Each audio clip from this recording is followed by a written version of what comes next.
Hi, everyone. How are you doing today? Thank you so much for having me. Again, my name is Melissa Closser. I'm with Parsons Corporation. And I'll be honest with you, I'm a little nervous. This is my first, not just security summit that I'm speaking at, but my first conference ever. So I'm super excited. Thank you. Um, I'm really, really excited to be here. So if my voice starts to vibrate a little bit, it's not because I'm nervous. It's just the excitement that is exuberating out of me. That's the reason why. So, yeah, I want to give you a little bit of background information on myself. I am a jargon slayer and visual storyteller, which is a way much cooler way to say that I'm a writer and editor and a graphic designer. So I spent roughly about 15 years in marketing communications through different various industries and broad spectrum of industries. I started in environmental. I marketed landfills, where your trash goes. I did that. I transitioned to higher education. I love learning, so that was an easy fit for me. And even did sports event production. So spent a lot of time there. And I actually stumbled into technical communication about 7 years ago. I was working for a manufacturing company, and no one likes writing procedures or building databases and things like that. And I was like, oh, I'll try that. And I really liked it. It was really fun. Even though I didn't feel that I was a technical person, I thought, oh, I understand this. I can do it. And so I actually found that that's called technical communication, right? And I entered the cybersecurity industry 2 years ago when I joined Parsons Corporation, and I lead their security awareness, communications, learning, and user experience underneath their SecOps team. So I am a security systems certified practitioner from ISC 2. I think they're called 2 now because they just rebranded. So congratulations to them. And I just obtained my certified professional technical communicator certification from the Society for Technical Communication. So again, like I said, I know I'm a little nervous here, but I do like online shopping. Helps me not be nervous. Anybody else love online shopping? Hands up. Yes. Okay, I'm not the only one that loves online shopping. It's really easy, really convenient. I mean, we can order things from our phone. How amazing is that, right? But although online shopping is really easy and convenient, it can be a little bit frustrating. So let me walk you through an example. So let's say you need a table and you want to set something by your couch to set your morning coffee on when you're watching the news. And so you order it from an online company, easy from your phone, and it ships from an overseas company. And it hits your doorstep. And I don't know about you, but it feels like Christmas every time I get a package with that little smile on the box, And even though I bought it, I know what's in the box, but I'm excited. I want to open it. So I bring it inside and we open the box up and grab the instruction manual. We start flipping through it some more. Ugh. The entire thing's written in another language. So, okay, so what happens to our frustration level? It rises a little bit. This is a minor inconvenience, but it does rise a little bit. And we go, okay, I've got to figure this out. So I think I took this language in high school. It's been 25 plus years since I was in high school and took that language.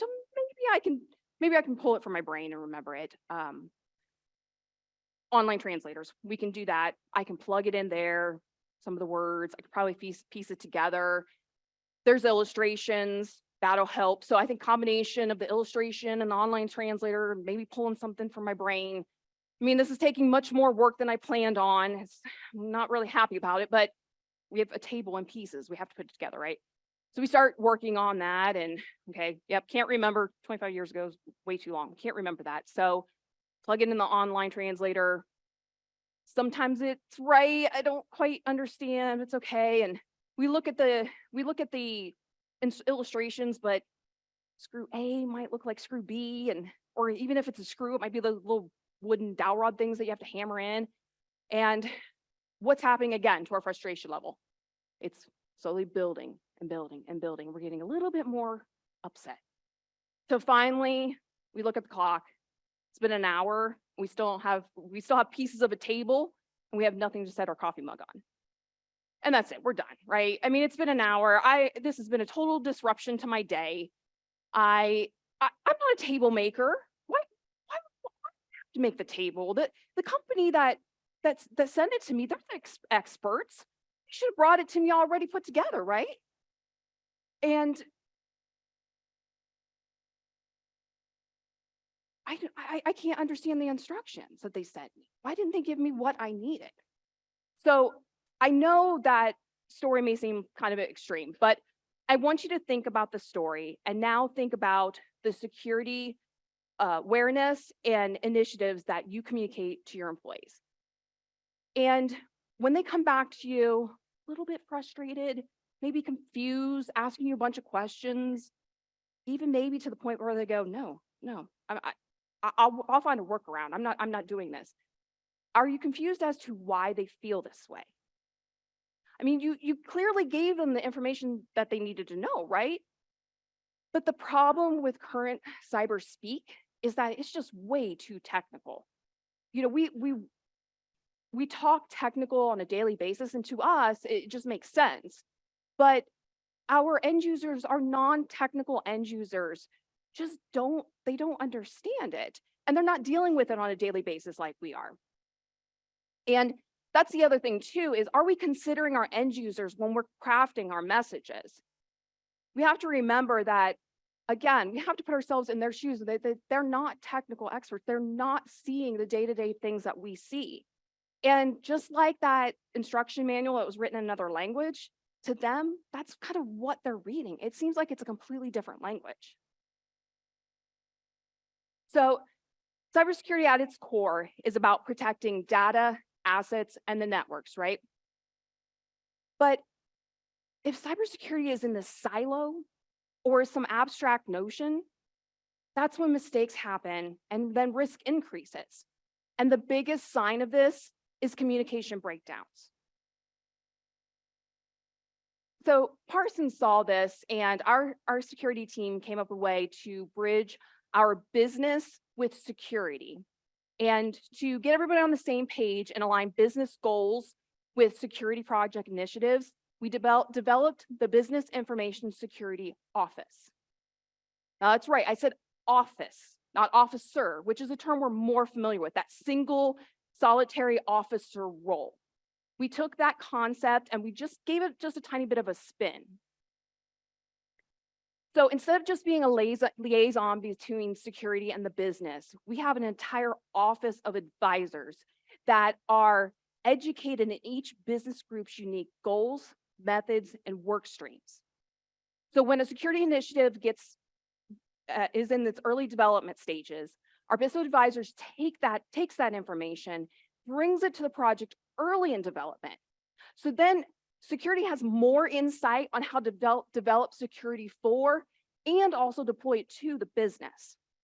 Then in turn, our business feel a part of the decision. They're not just being told security, they're feeling like they're an actual contributor to it.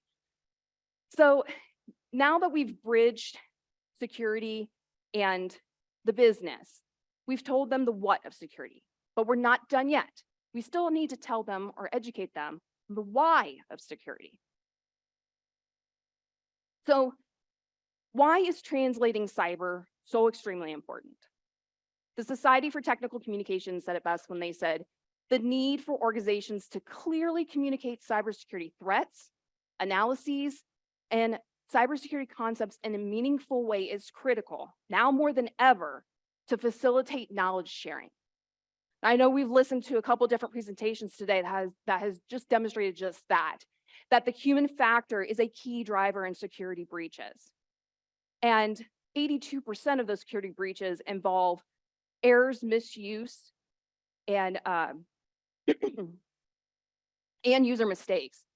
So it's important that we know that our workforce is our first line of defense when it comes to protecting our network. So how do we still speak cyber, but in a non-technical way? So our BISO is developed into 4 distinct areas: strategy, technology, visibility, and outreach. Now, my team of outreach are cybersecurity professionals, just like the rest of the BISO. And so we're certified in cybersecurity and trained in the terminology and complex ideas that our SecOps teams uses to protect the network. But then on the flip side, we're also technical communicators. So let me explain what a technical communicator is, because I know a lot of times we say technical writing. And technical writing or technical writer is correct, but not entirely. Technical writers are a type of technical communicator. Technical communicators can hold lots of different roles, and I'll go in more in depth later on in the presentation, but to sum it up, a technical communicator uses an end user approach to provide the right information in the right way at the right time to make an end lives easier and more productive. So now that we've been able to get everybody on the same page, let's show an example of how we do this in technical communication. So on the left side, we have an email that's written by a cybersecurity professional. So have about 3 paragraphs. They don't look too long. I won't go and read it or anything, but if you count up all the words, we're looking at 180 words in this paragraph or in this email. And when you factor in that the average user reads roughly between 200 and 250 words a minute, we use the 200 word a minute. And this looks like about roughly, it ends up being about a minute to read this email. It's not too bad, right? That's not too long. That's not a lot of time. But do we read emails word for word? No, right? We don't read them word for word. What do? We start scanning them. Yep. We scan the what's in it for me. Why am I receiving this email? Why should I stop my very important day, the projects that I'm on, to sit and read this email, take a valuable time, the 1 minute valuable time that I have and read this email? And that's what technical communicators do. We understand that our end users like concise information. Their time's valuable. They're raters of information. They want to scan a document. They're not going to read it word for word. So what we do is we take away all of that extra words, we call them fluff. It's those words that make us feel more, our emails feel more businesslike and professional. But what they do is they end up muddying up the message. It makes it harder for the end user to find what the message is about, the what's in it for me. So we strip all that away. We translate the technical jargon to easier, concise information. And what we do is we end up still with about 3 paragraphs, but as you can see, they're much, much shorter. And this word count ends up being 97 words, which is half the time it takes to read the original email. Now, we don't only just communicate through text, we can also communicate visually as well through what's called visual communication. Did you know the human brain can register 36,000 visual messages per hour compared to the 15,000 words we read per hour? We're visual learners. We love seeing visuals to tell a story. And when we tell a story, it makes it easier for us to comprehend the complex ideas that are associated with it. To give an example of what that looks like, we develop an executive threat brief on a monthly basis, and we usually will take a case that's in the news. And this is one in particular that we did. And instead of having a long bulleted list or a big paragraph of all the different steps that the threat actor took to make the security breach, we take the message and tell a story with it through icons. And here, most of these icons we use from PowerPoint. We just kind of take a couple of them and marry them together to create like a little mini story for each step that happens. So while the presenter is telling what's happening in the security breach, we layer animation on top. So one by one, just like you would turn a page of a story, the story's unfolding in front of our audience's eyes. So does investing in a non-traditional cybersecurity role like a technical communicator really work? I can't speak for every other company, but I can share the successes that we've had since we've implemented.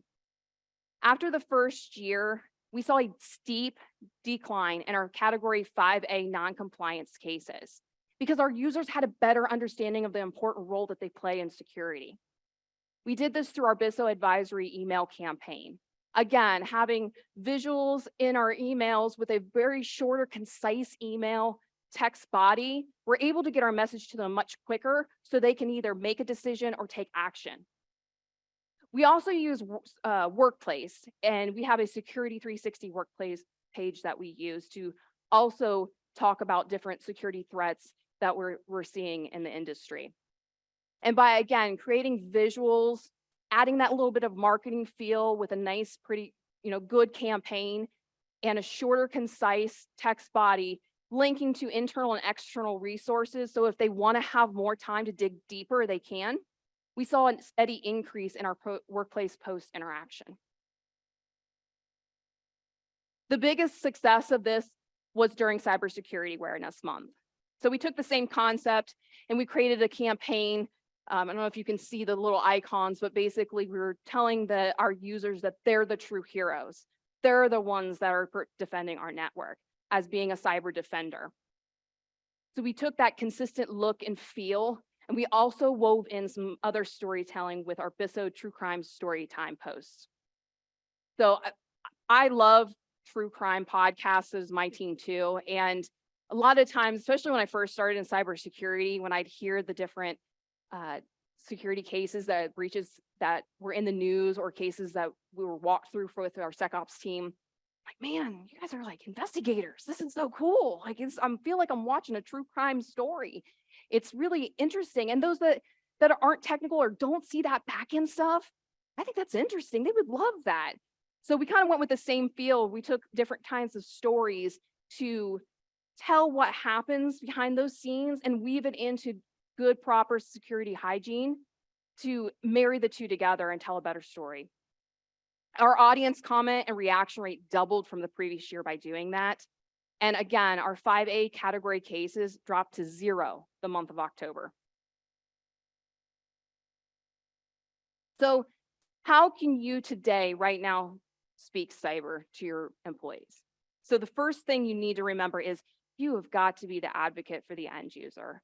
Put yourself in their shoes, their non-technical shoes, and non-cybersecurity shoes, to have them to get an understanding of what they're seeing when the message comes through to them.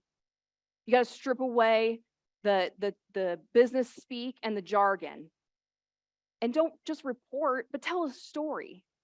Why do we love going to the movies so much? Because we love listening to stories, especially those technical data-driven stories called documentaries. We would never go to a movie theater and sit in front of a screen of a bulleted list. And like I had said, speak with visuals, use icons, use pictures, use graphs. Tell the story just like you would building a storybook. Again, get to the point. Time is money and money is time for you and your employees. They want to know what's in it for me right away so they can continue on with their day and make it easier for them to find that information. Again, like I said, slay the jargon. There's better ways and different ways that we can do to still tell that technical information, but in a non-technical way. And if you don't have somebody on your staff that currently can do this, then maybe it's time to invest in an experienced technical communicator.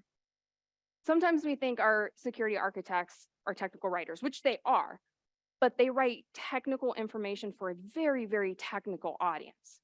Technical communicators don't do that. We understand our audience and the contexts of which they're going to use the document we're giving them. So sometimes we have to write that same message, but in different ways depending on the audience. So again, like I said, we're not just writers and editors, but we're also instructional designers. We perform and develop usability testing and perform human factor analyses. We're visual designers, trainers, and e-learning developers. And there's a whole other list of all the different roles that technical communicators can play on the Society for Technical Communications website. I know I probably just flew through that, which I can tell from my time. So thank you so much for having me. I'm here for any questions.